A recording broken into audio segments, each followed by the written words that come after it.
Shut up! I just want to know where you are! Shut the God of War Ragnarok is perfect. And like, that's it. I mean, you knew that. You didn't need me to tell you that. But I do suppose I have a little bit more to say about it. God of War 2018 is actually a very special game for me. At the time when it came out, I was a grimy little teenager in high school, and I thought I was too cool to play video games anymore because I was too obsessed with being popular. But God of War changed that. Its cinematic and rich storytelling mixed with the weighty and satisfying combat reminded me, oh yeah, I love video games. Fast forward a couple of years, and I was so excited when they announced God of War Ragnarok. This is the game that I knew I wanted a PS5 for, and to my greatest pleasure, the game actually beat my expectations and completely blows the first one out of the water. It was an amazing gaming experience, and definitely one of my favorites of the year. But in finishing this game, I realized something. An inkling I've been having for a few years now. And I want to take you on the journey of my epiphany as I discovered that God of War Ragnarok is perfect. Except...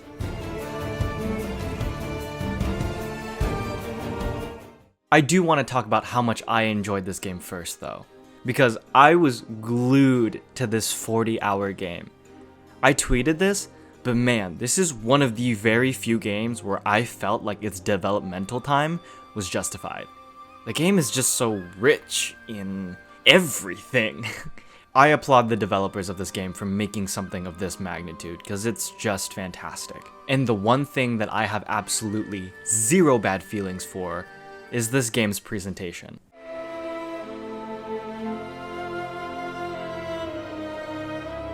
This game is hands down the best looking game with a photorealistic style. I mean, Santa Monica Studios is basically at the forefront of photorealism graphics along with Naughty Dog, so the amazing quality you expect with this title is absolutely there. There were maybe 2 looking textures that looked a tiny wonky, and that was me actively looking for wonky textures. The look and layout of each realm is implemented seamlessly with the level design. I've started to notice when games kind of take you out of it, when the level design doesn't make sense with the way real architecture and biomes function and look, but this game blends both, which takes careful consideration and planning. Something that I noticed in this game and didn't really give much thought to in the first was how good the music is. I always loved Kratos' theme in the first, but that was really the only music that I noticed, but in this one, every single music cue was incredible. I straight up added music from this soundtrack to my workout playlist. It goes so hard. Also, each of the character designs is incredible. In every cutscene, you can see every detail, pore, and emotion. Not to mention how incredibly well animated it is. I watched a few behind the scenes, and I straight up forgot that they made this during the height of the pandemic. I could not imagine how much of a hassle that must have been. Also, speaking of the characters, there is one more thing I have very little negative things to say, and that is the acting. The entire main cast, which has doubled, mind you, each gives an amazing performance. Christopher Judge and Sunny Suljic deserve their own credits because they each flexed their skills so hard as both of their characters were expanded, especially Sunny Suljic. Atreus is expanded tenfold in this game, and Sunny Suljic didn't just rise up to the task, he exceeded it. A 15-year-old bringing this much raw emotion to a performance is so incredibly rare, and he did it in a mocap suit, in a motion capture studio. That has got to be hard.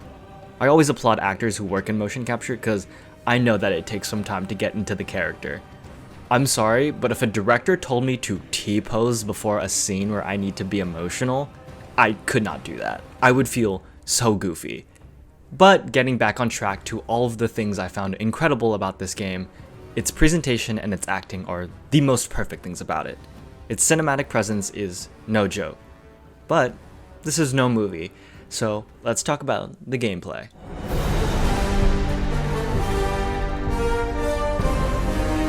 The gameplay in Ragnarok builds off of everything that made the first game good, and also managed to take care of the few major gripes that I and most people had with it. The combat is once again weighty, aggressive, and stylish. Killing things never felt more satisfying. To my FBI agent, you didn't hear that. But this game adds a few new mechanics that allows you to synergize combos and abilities to better effect, which is really nice because I felt like in God of War 2018, some of the enemies felt too spongy, but I'm glad to say that's no longer a problem here. Crafting and buying gear is still around, but it's much more streamlined. This time the game is more about rewarding exploration rather than backtracking, although there are a few backtracking segments. But honestly, I never bothered with those and I never felt like it was a necessity, so that's fine. Side quests are still around and I applaud Santa Monica for making them less annoying and more cinematic. These side quests have some genuinely good writing, but in a game that takes place during the apocalypse, there is no outcome in which having side quests doesn't feel like it's messing with the pacing. I mean, you 100% don't have to do them, but if you're a little loot goblin like me, you'll do them to level up your stuff. And lastly, there's the puzzles. For some reason, the puzzles in these games are the subject of mass controversy. Since everyone is talking about them, it's kind of expected that I talk about them. All I'll say is that the puzzles are definitely better in Ragnarok than in the first, but none of them stood out to me either. That being said, the whole "they help you too much" is not a big deal, guys. They don't hold your hand, they just tell you if you're doing the correct thing. They're fine. The puzzles are fine. Everyone stop freaking out about them. To wrap it up, the gameplay is all to be expected if you played the first, along with some pleasant surprises. And before I get to my big but, I have one thing to talk about, and that is the story.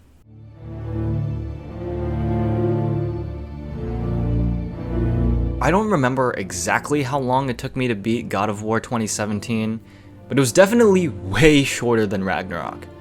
Ragnarok took a second for me to beat, but that's for a very good reason. This game tells a much larger story. Something I didn't know when I started playing the sequel was that this was a duology. I didn't know that the story wraps up in this one. I fully thought that it was gonna be a trilogy. And honestly, Ragnarok feels like 2 games in one. It's not such a bad thing in my opinion, but something that I noticed. God of War Ragnarok keeps its themes of family and being better because you have the responsibility as a god too, but it also adds in a fresh heaping dose of defying prophecy. It tackles a giant free will debate, which it does fine. Sometimes it's talked about too much, but when it's at the forefront of the conflicts at hand, it's really good. I won't go into spoilers, but in this game you get to play as Atreus as well, and his story beats are very good and interesting. There were a few times when I actually liked playing as Atreus more than Kratos. His teenage sensibilities feel realistic, which makes it a little annoying, but it all makes sense. Although I will say one section of his is dragged on a tiny bit too long, but overall, pretty solid. As for Kratos gets an award for the most solid character development. God of War is a stellar example of how to make a reboot, and possibly my new go-to example. This game concludes a full character developmental cycle and does it beautifully. Again, no spoilers, but the one part I genuinely cried to is because of him. That takes a good writing team and a good director. That's someone who understands stories. But overall, I can't complain about the story. I do feel like the individual beats overstay their welcome a few times, but the overarching narrative is extremely tight. And honestly, that's the one word I have to describe this game. Tight.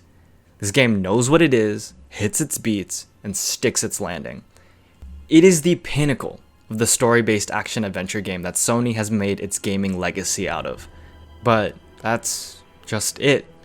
In my opinion, this is the magnum opus of the Sony action cinematic gaming experience. It is the cultivation of all of the games that came before it, and I'm not just talking about the original God of War games. I actually don't want any more games like this. I mean, it's wrong of me to say no more cinematic games, and that's not what I'm saying. But ever since I played The Last of Us Part 2, I felt kinda satisfied. I won't dare leave my opinions on that game so I don't get a bomb sent to my house. But after that game, it left me a little satisfied on the cinematic experience, which was odd, but I just chalked it up to the fact that maybe I was done with just The Last of Us. But then I felt it again with Horizon Zero Dawn, which I thought again meant I was just done with the Horizon stories. But then I felt it again after Ragnarok, but even heavier.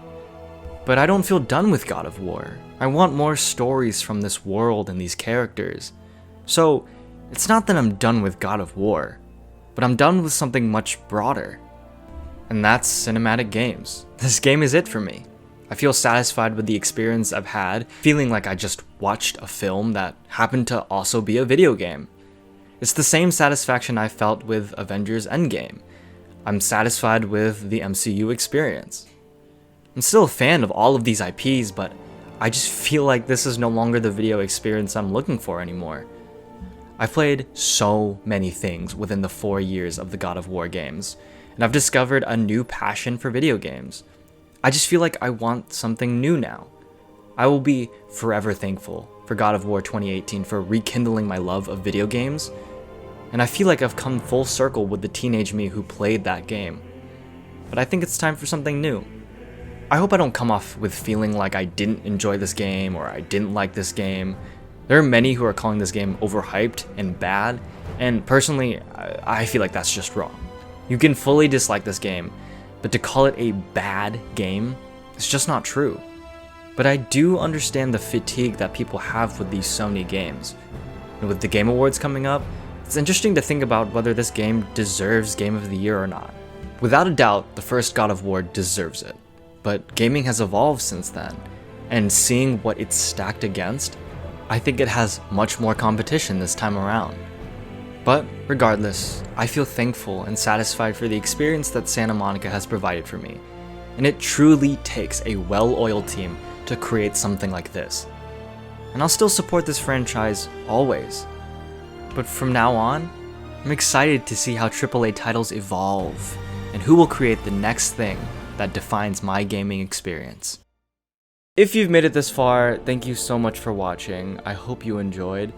I want to give a big shout out to everyone who supported and watched that Resident Evil video. I did not think that it was going to get as big as it did. It was just a passion piece for me, but the support that I gained from it meant the world to me, so thank you so much. I want to continue making amazing content for you guys, and I hope you guys are excited for what's coming up next. Don't forget to like, comment, and subscribe, and hit that notification bell if you want to keep up to date with me, and I'll see you guys next time. Stop with the stupid chime!